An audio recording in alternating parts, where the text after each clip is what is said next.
Los Angeles. June 12, 1994. A quiet, upscale neighborhood in Brentwood. Palm trees. Luxury homes. Silence. Until that silence was broken. Two bodies were found outside a condominium on Bundy Drive. Nicole Brown Simpson. Ronald Goldman. The case would soon become one of the most famous criminal trials in modern history. At the center of it all. A sports legend. A celebrity. A household name. Orenthal James Simpson. Better known as O.J. Simpson. But to understand what happened that night, we have to go back. Chapter 1, A Star is Born, 5 to 2000 hours. O.J. Simpson was born on July 9, 1947, in San Francisco, California. His early life wasn't glamorous. He grew up in public housing. Raised by a single mother. As a child, he struggled with health issues. He wore leg braces due to rickets. But sports changed everything. Football became his escape. His identity. His power. By high school, his talent was undeniable. By college, he was unstoppable. At the University of Southern California, USC, Simpson became a national sensation. In 1968, he won the Heisman Trophy, awarded to the best college football player in America. He wasn't just good. He was electric. Chapter 2, America's Hero, 2000 Hours, 35:00. In 1969, O.J. was drafted first overall by the Buffalo Bills. He shattered records. He became the first NFL player to rush over 2,000 yards in a single season. But O.J. wasn't just an athlete. He was charming. Media-friendly. Marketable. In an era of racial tension, he carefully built an image that appealed to mainstream America. He starred in commercials. Acted in Hollywood films. Became a broadcaster. He was known as the Juice. By the 1980s, O.J. Simpson wasn't just a football player. He was a brand that in 1977, O.J. met Nicole Brown. She was 18 years old. Working as a waitress. He was already married. Their relationship began while he was still with his first wife. Eventually, he divorced and married Nicole in 1985. From the outside, their life looked perfect. Beautiful home. 2 children.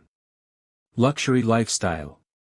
But behind closed doors, it was different. Police were called to their home multiple times over domestic disturbances. In 1989, O.J. pleaded no contest to spousal abuse. The image of America's golden boy began to crack. Still, publicly, the brand survived. In 1992, Nicole filed for divorce. She later told friends she was afraid. But she also remained emotionally tied to him. The relationship never fully ended. Chapter 4, The Night of June 12, 55:00, 75:00. On the evening of June 12, 1994, Nicole attended her daughter's dance recital. O.J. was present. Witnesses later described tension. Later that night, Nicole returned home to her condo in Brentwood. Around 10:15 p.m., she and Ronald Goldman were brutally attacked outside her residence. The crime scene was violent. Stab wounds. Blood everywhere. Neighbors heard a dog barking. When police arrived, they discovered the bodies. Almost immediately, suspicion turned toward O.J. Simpson. There was history. There were prior reports of abuse. And there was something else. Blood evidence.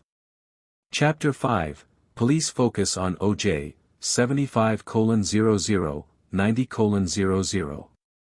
Detectives went to O.J.'s mansion on Rockingham Avenue. They found a cut on his hand. He claimed he didn't remember how he got it. Blood was discovered in his vehicle. Blood at the crime scene. Blood on a glove. The investigation escalated quickly. On June 17, 1994, O.J. Simpson was scheduled to turn himself in. But he didn't. Instead, he got into a white Ford Bronco. And what happened next would become one of the most watched events in American television history. End of Part 1, Cliffhanger. Millions tuned in. Highways shut down. Helicopters followed. The slow-speed chase became a national spectacle. Was he fleeing? Was he desperate? Or was this the beginning of something even bigger? June 17, 1994. O.J. Simpson was supposed to turn himself in to the police. Instead, he disappeared. What happened next would become one of the most surreal live television events in history. Chapter 6, The Disappearance, 3 to 12 o'clock. After being officially named a suspect, O.J. agreed to surrender. His lawyers negotiated terms. Police expected a calm, controlled arrest. But when officers arrived at his Brentwood estate, he wasn't there. Instead, a letter was found. Written in first person. Emotional. Dramatic. Confusing. Some thought it sounded like a suicide note. In the letter, he thanked friends. Apologized to his children. Denied harming Nicole. Media stations interrupted regular programming. This was no longer just a criminal case. It was national drama. Chapter 7, The Bronco Chase, 12 o'clock, 30:00. At approximately 6:45 p.m., a white Ford Bronco was spotted on the freeway. Inside the vehicle, O.J. Simpson in the back seat. His friend Al Cowlings driving. Police cars followed at a distance. No sirens. No aggressive maneuvers. Just a slow procession down Los Angeles highways. Helicopters hovered above. News channels switched to live coverage. An estimated 95 million people watched. That's nearly 1/3 of the U.S. population at the time. Restaurants stopped serving. NBA Finals coverage was split-screen. Airports played it on monitors. The Bronco moved slowly. 40 miles per hour. O.J. reportedly had a gun to his head. Negotiators spoke through cell phones. This wasn't just a police pursuit. It was psychological theater. After nearly 2 hours, the Bronco returned to O.J.'s home. He exited peacefully. He was arrested. And America exhaled. But the real spectacle was only beginning. O.J. assembled one of the most powerful legal teams ever seen in criminal defense. The media called them the Dream Team. Led by Johnny Cochran, Robert Shapiro, F. Lee Bailey, Alan Dershowitz, Robert Kardashian. This wasn't just about innocence or guilt. It was about strategy. This wasn't just about innocence or guilt. It was about strategy. The defense understood something critical. This case would be fought in two places: the courtroom and public opinion. They challenged police conduct. They questioned evidence handling. They highlighted racial tensions within the LAPD, particularly focusing on Detective Mark Furman. The defense's central message: the investigation was flawed. The police were biased. The evidence could not be trusted. Chapter 9, The Glove, 50:00, 70:00. One of the most dramatic moments in trial history occurred in June 1995. A leather glove had been found at the crime scene. Another matching glove at O.J.'s home. The prosecution believed this would seal the case. They asked O.J. to try it on in court. He struggled to pull it over his hand. The courtroom held its breath. Then came the line that would echo in legal history: "If it doesn't fit, you must acquit." Johnny Cochran. The image of O.J. struggling with the glove became symbolic. But what the public didn't know: O.J. had stopped taking arthritis medication before the demonstration. The gloves had shrunk due to blood exposure. Still, the visual impact was powerful.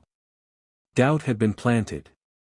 Chapter 10, DNA and Doubt, 70:00, 95:00.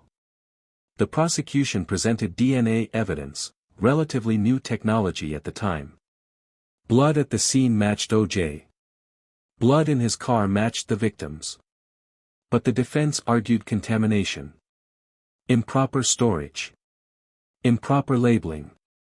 Improper procedure. The trial exposed deep distrust between communities and law enforcement.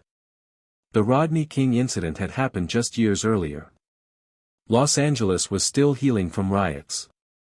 Race became an unspoken presence in the courtroom. For some, this trial wasn't just about murder. It was about systemic injustice. For others, it was about accountability. The country was divided. October 3, 1995. The words, "not guilty," echoed across the courtroom. For some, it was justice. For others, it was failure. But for O.J. Simpson, it was freedom. At least, for now. Because even though he had walked out of criminal court acquitted, his life would never return to what it once was. Chapter 12, A Divided America, 4 to 1500 hours. The reaction to the verdict was immediate and emotional. Crowds gathered outside the courthouse. Some cheered. Some cried. Polls conducted days later showed a sharp racial divide in opinion. Many Black Americans viewed the verdict as a rare victory against a system they believed had historically targeted them unfairly. Many white Americans viewed the verdict as a miscarriage of justice. The case exposed deep fractures in American society. It wasn't just about O.J. It was about trust in law enforcement. Trust in the courts. Trust in evidence. O.J., once a unifying sports hero, had become a symbol of division. Chapter 13, The Civil Trial, 1500 hours, 35:00. Although acquitted criminally, O.J. was not free from legal consequences. In 1996, the families of Nicole Brown Simpson and Ronald Goldman filed a civil wrongful death lawsuit. Unlike criminal court, the burden of proof was lower. Instead of beyond a reasonable doubt, it was preponderance of evidence. The civil trial moved faster. Evidence was presented again. This time, the jury found O.J. Simpson liable for the deaths. He was ordered to pay $33.5 million in damages. But paying it was another story. O.J.'s finances began to crumble. Endorsements were gone. Acting opportunities vanished. Public appearances were controversial. His Brentwood mansion was sold. He relocated to Florida, partly because state laws protected certain assets from seizure. The fall from grace was undeniable. In 2006, something unexpected happened. A book was announced. Title, If I Did It. The concept was disturbing. It was framed as a hypothetical confession. How the murders would have happened, if he had done it. Public outrage was immediate. The publisher cancelled the project after backlash. But later, the rights were awarded to the Goldman family. They republished it with a controversial design, emphasizing the word "if" so subtly that it appeared as "I did it." Many saw it as disturbing. Others saw it as a final insult. But it kept O.J. in headlines. He was no longer a football icon. He was a permanent figure in true crime history. Chapter 15, Las Vegas, 2007, 50:00, 75:00. On September 13, 2007, O.J. Simpson entered a hotel room in Las Vegas. He claimed he was retrieving sports memorabilia that belonged to him. But armed men were present. The confrontation was recorded.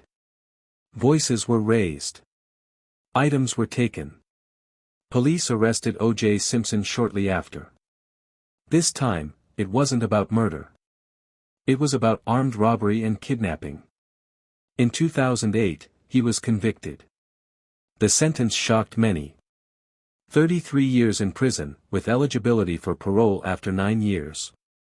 Some believed the punishment was harsh. Some believed it was delayed justice. O.J. entered prison at age 61. The once glamorous celebrity now wore an inmate uniform. Chapter 16, Prison Years, 75:00, 90:00. Inside Lovelock Correctional Center in Nevada, reports described O.J. as mostly well-behaved. He worked in the prison gym. Avoided major conflict. But he remained famous. Inmates reportedly treated him with a mix of respect and curiosity. Outside prison walls, the public debate never truly stopped. Documentaries were produced. Podcasts analyzed evidence. New generations discovered the case. The question remained. Did the criminal justice system fail? Or did it function exactly as designed? In 2017, O.J. Simpson was granted parole after serving 9 years. The hearing was broadcast live. Once again, America watched. He was released later that year. He settled quietly in Nevada. Occasionally posting videos online. Playing golf. Attempting a low-profile life. But the past never disappeared. Every public sighting reignited debate. Every interview reopened wounds. Ending reflection, 105:00, end. O.J. Simpson died in 2024 after a battle with cancer.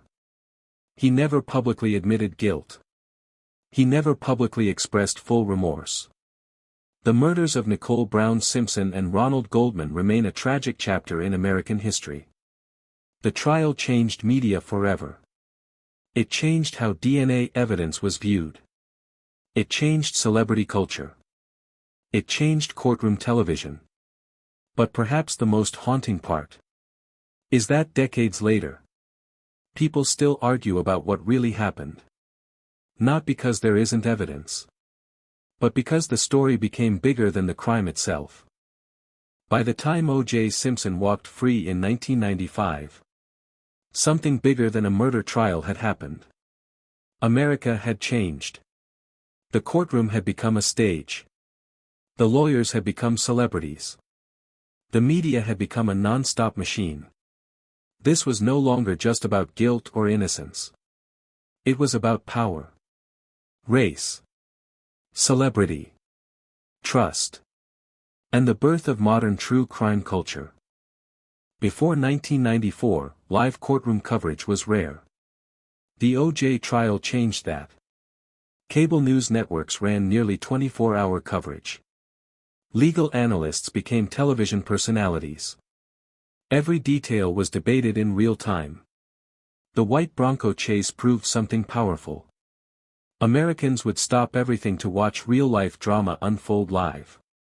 This case helped shape modern cable news, court TV programming, reality-based media, the true crime documentary boom. Today's crime podcasts, streaming documentaries, and YouTube crime channels can trace part of their popularity back to this moment. The O.J. trial turned tragedy into televised spectacle. One of the most sensitive aspects of the case was race. Los Angeles in the early 1990s was still scarred by the Rodney King beating and subsequent riots. Trust between minority communities and the LAPD was extremely low. When Detective Mark Furman was accused of racist behavior and past statements surfaced, it shifted the trial dramatically. For many Black Americans, the verdict represented accountability for a system that rarely held police responsible. For many white Americans, it represented a failure to convict despite strong evidence. The same trial. Two very different realities. The O.J. case forced America to confront uncomfortable truths. Can justice ever be separated from social context? Does wealth influence outcomes? Does celebrity create advantage? Those debates continue even today. Chapter 20, The Power of Celebrity, 40:00, 60:00. O.J. Simpson was not an ordinary defendant. He was famous. He had money. He had influence. He had a legal team most defendants could never afford. The trial demonstrated the massive gap between public defenders and elite defense teams. High-priced attorneys. Expert witnesses. Media strategy. The courtroom became almost theatrical. Every facial expression mattered. Every sound bite mattered. The case raised a critical question. Would the outcome have been different if the defendant were not famous? There is no definitive answer. But the perception remains powerful. Years later, legal experts still debate the glove demonstration. Was it a mistake by the prosecution? Should they have forced the visual experiment? In trials, perception can outweigh complexity. DNA evidence was scientific. But the glove moment was visual. Simple. Memorable. Television-friendly. If it doesn't fit, you must acquit. That rhyme became more powerful than laboratory reports. The trial taught prosecutors nationwide a lesson. Courtrooms are not just about facts. They are about storytelling. Chapter 22, True Crime Era begins, 75:00, 95:00. The O.J. case opened the door for public fascination with real-life criminal cases. After 1995, interest in court TV, crime documentaries, forensic science shows, legal analysis programming skyrocketed. Shows like courtroom dramas gained popularity. Later, streaming platforms built entire libraries of crime-based content. The O.J. trial proved something undeniable. Real crime captivates audiences in ways fiction cannot. It blurred the line between justice and entertainment. Chapter 23, The Victims, 95:00, 110:00. Amid all the media spectacle, it's important to remember. 2 lives were lost. Nicole Brown Simpson. Ronald Goldman. For their families, this was never about ratings. Never about politics. Never about celebrity. It was about grief. While the world debated legal strategies, 2 families endured permanent loss. Their pain often became background noise in a louder national conversation. True crime must never forget the human cost. The O.J. Simpson case remains one of the most analyzed criminal trials in modern history. It changed media. It changed legal strategy. It changed public perception of justice. Some believe the wrong verdict was delivered. Others believe the trial exposed deeper systemic flaws. But one thing is certain. No case before it had ever fused celebrity, race, media, and murder into one global spectacle. And perhaps that is why, decades later, people still talk about it. Not just as a trial, but as a turning point. For decades, one question followed O.J. Simpson everywhere. Did he do it? Not in a courtroom. Not in a legal sense. But in the court of public opinion. Because while the criminal verdict was not guilty, the debate never ended.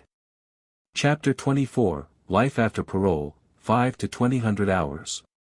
When O.J. Simpson was released on parole in 2017, the world reacted with a mix of shock and exhaustion. Some were angry. Some were indifferent. Some were simply tired of hearing his name. He settled in Nevada. He played golf. He posted short videos on social media. Occasionally commenting on sports, sometimes on current events. It was strange to see him speaking casually, as if history had faded. But for many, it hadn't. Every appearance reopened wounds. Every interview reignited discussion. The past was never fully buried. Chapter 25, The Documentary Era, 20 hours, 40:00. In the years after the trial, multiple documentaries revisited the case. One of the most influential was O.J., Made in America. The series explored not just the crime, but the cultural environment that shaped it. Race, power, media, identity. It won major awards and reintroduced the case to a new generation. Another dramatized series. The People vs. O.J. Simpson, American Crime Story. Brought the courtroom back to life on screen. The performances were praised. But more importantly, it reminded audiences how surreal the original trial felt. The case had evolved from breaking news to historical study. In 1995, opinions were deeply divided. Years later, surveys suggested a shift. More Americans began to believe O.J. was responsible. DNA science advanced. Forensic understanding improved. But the verdict remained unchanged. Legally, he was acquitted. Historically, he became one of the most controversial figures in criminal justice history. This gap between legal truth and public belief created a permanent shadow. Chapter 27, The Final Years, 60:00, 80:00. In April 2024, news broke that O.J. Simpson had died after battling cancer. The reactions were complex. Some expressed sympathy. Some expressed anger. Some focused on the victims instead. The headline closed a chapter. But not the debate. Because death does not rewrite history. It simply freezes it. And O.J.'s story remains frozen in controversy. For decades, one question followed O.J. Simpson everywhere. Did he do it? Not in a courtroom. Not in a legal sense. But in the court of public opinion. Because while the criminal verdict was not guilty, the debate never ended. Chapter 24, Life After Parole, 5 to 2000 hours. When O.J. Simpson was released on parole in 2017, the world reacted with a mix of shock and exhaustion. Some were angry. Some were indifferent. Some were simply tired of hearing his name. He settled in Nevada. He played golf. He posted short videos on social media. Occasionally commenting on sports, sometimes on current events. It was strange to see him speaking casually, as if history had faded. But for many, it hadn't. Every appearance reopened wounds. Every interview reignited discussion. The past was never fully buried. Chapter 25, The Documentary Era, 2000 Hours, 40:00. In the years after the trial, multiple documentaries revisited the case. One of the most influential was O.J., Made in America. The series explored not just the crime, but the cultural environment that shaped it. Race, power, media, identity. It won major awards and reintroduced the case to a new generation. Another dramatized series. The People vs. O.J. Simpson, American Crime Story. Brought the courtroom back to life on screen. The performances were praised. But more importantly, it reminded audiences how surreal the original trial felt. The case had evolved from breaking news to historical study.